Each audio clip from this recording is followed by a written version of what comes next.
when they did like the over the top kind of one for My Fair Lady, and it was all about pronouncing things correctly. And they talk about this with vocal work as well, is speaking in front of a candle and making sure that you're not you're not blowing the candle out with the outpouring of the air that you're doing. But yeah, it's the whole in Hertford, Hereford, and Hampshire, hurricanes hardly ever happen. And when Eliza says it, she's like, in Hertford, Hereford, and Hampshire, hurricanes hardly ever happen. So many people kicked off Ever Ghost Watch. They did, Gav, because they thought it was real. And I kind of love that. You know, I'm fine with this. Here in Michigan, TT is pronounced DD, so butter, kidden, and medal. Oh, cute! I kind of love that. Realised I like the ocean squish whale. I started with the octopus and have a few of them. Also Luna and Essie. Oh, there are many squishies. Yeah, the rain in Spain. The rain in Spain falls mainly on the plain. And the water in Mallorca doesn't taste what it oughta. Throw people off in the accent. I do the Moses supposes erroneously. Moses supposes it chooses roses. Bought a pet remedy plug-in diffuser to help Tiger. Oh, that's cute. I hope it helps. We've had some success with like the sort of calming plug-in things before, so I hope it works for her.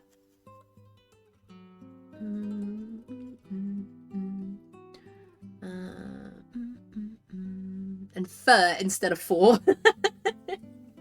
It's so funny, isn't it? Like, just hearing the accents. I think I've heard like Fred Armisen, who did Portlandia, and he's a comedian. You'll know him if you see him. I'm sure you will have seen something with him in.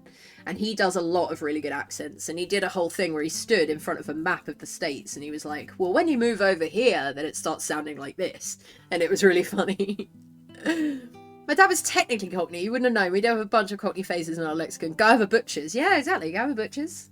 Kelvin says that regularly as well. Yeah, first fireworks night. She hates thunderstorms. Oh, bless her. Yeah, so get her prepared early. You've got a little while yet.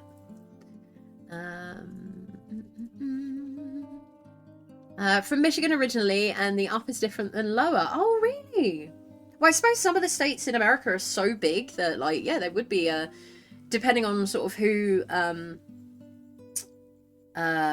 like where you sort of moved from and to, there would be that difference there. It's fascinating. Because we have, you know, like, we have it in the UK, and you obviously have it in America, where you have, like, more sounds in the north and the south that are similar to each other. So you can say someone has a southern accent, and it could be one of many different states, but it would still be, you'd still know that it was a southern accent. I don't know why I'm doing it like this. This seems silly, but... Tiger says hello, hi! You and Kate both say sweetie. Yes, because sweetie sounds, you know... I mean, I could try and sound like River Song, you know, and just do hello, sweetie. But I think sweetie. Hey, sweetie! It sounds much better. Everyone's always asking me to say coffee and car, and a shock that I say coffee or car. Dad didn't live in London long enough to pick out. I was born in range. Yeah, that's the rule, I think, isn't it? It's like, the rule is that you have to be born within a certain distance of the Bow Bells. You have to be born within the sound of the Bow Bells to be considered Cockney. And I guess most people are like, it doesn't really matter if you grow up there. If you were born there, then that is. Sweetie. Yeah, sweetie darling. Sweetie sounds very, yeah, sweetie sounds very lovely. Yeah, sweetie. Hello, sweetie. But yeah, I say sweetie because it's just an affectionate term. It's like, hello, sweetie. Hi, sweetie. Gonna try for a bit again. No worries. Relurk. I kind of need a relurk, actually. As being born a Cockney on a chime, no less. It's all a load of rubbish. Yep. It's silly, isn't it? It was just when it was all sort of very territorial and stuff. But also, you know, a sense of community, I guess. Like... There's still a lot of that within London communities. Granda was a Cockney, then moved to Yorkshire for Grandma. Oh, I love that. I mean, Yorkshire's a wonderful place as well, with lots of fascinating accents and tones. Dreading today's football game? Uh-oh. I mean, I don't know what's going on in football. We do not know a lot about sports ball in here, but I'm guessing that my family or my in-laws will be happy about it, because yeah. Been grilled about my Cockney heritage. What, like you have to prove who you are and where you're from? It's so silly, so silly. I've had people ask, like I said before, and I'm sure the Australians in chat would laugh about this.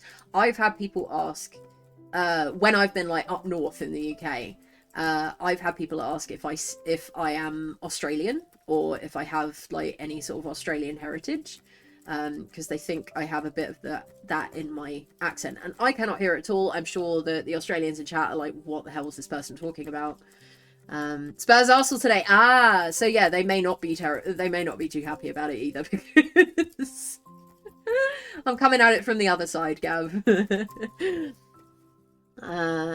You can just store the consonants after S in sweetie. Yeah, sweetie. Sweetie. Sweet. Yeah, sweetie doesn't work for me. Alright, sweetie. Most Cockneys are displaced now. A lot got moved out to new towns in the 50s and 60s. Like I said, my dad's old enough that he was actually evacuated to Kent during the war. But he came back to London, I believe, once the war was done, and then he travelled around the country with the fair and stuff, from his teens, yeah, just carried on life from there, but still counts himself as a Cockney born and bred, you know. I've often been accused of being posh. I mean, you are very well spoken, Antan, and most people assume that the way that you speak denotes your social standing, you know, which is unfortunate for, you know, a lot of people who are like doing wonderfully in life, but they get brought down because of the accent that they have, you know, which is very silly, isn't it? My accent's all over the damn place, a mishmash of northern and southern English plus some American pronunciations. I love that. And I've only really heard you speak briefly, I think, Astra. Although I'm sure there are sort of a few recordings of Astra speaking out there. I had someone tell me I'm not a Cockney because the bow bells have been fixed when I was... What? What nonsense is that? Technically, I only grew up in my hometown. I was born in the hospital the town over. I'm not considered a true born and bred person. I remember, like, I was laughing about Parks and Rec the other day, because...